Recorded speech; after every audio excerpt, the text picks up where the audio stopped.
जैसा कि आप देख सकते हैं, DCE first semester fundamental of computer subject में हम storage fundamentals primary vs secondary data storage के बारे में स्टडी कर चुके हैं। अगर आपने अभी तक पिछली वीडियोस नहीं देखी है तो आप हमारे YouTube channel Softtech computer institute में जाके देख सकते हैं। आज हम retrieval method, sequential, direct and index sequential के बारे में स्टडी करेंगे। तो सबसे पहले हम डेटा एक्सेस मेथड के बारे में स्टडी करेंगे। इसके 3 मेथड्स है। 1. सीधे अभिगमन। 2. क्रमिक एक्सेस। 3. Index sequential अभिगमन। अब हम डायरेक्ट एक्सेस को डिटेल्स में जानेंगे। डायरेक्ट एक्सेस मेथड में डाटा को किसी भी क्रम में प्राप्त किया जा सकता है एवं किसी भी क्रम में डाटा को स्टोर किया जा सकता है।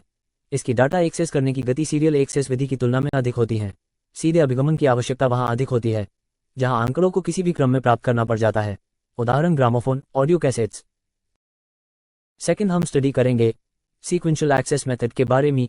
इस क्रिया में स्टोरेज डेटा को उसी क्रम में एक्सेस किया जाता है जिस क्रम में डाटा स्टोर किया जाता है। इस क्रिया को सीरियल एक्सेस विधि भी कहा जाता है।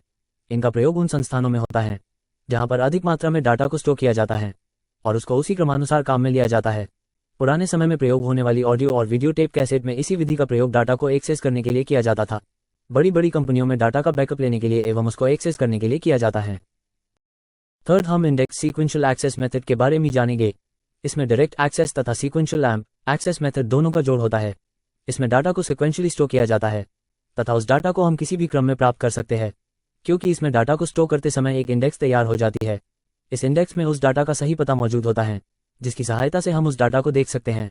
ये किताब में इंडेक्स पेज की तरह होता है। इससे डाटा का पता खोजने में ज्यादा समय नष्ट नहीं होता है।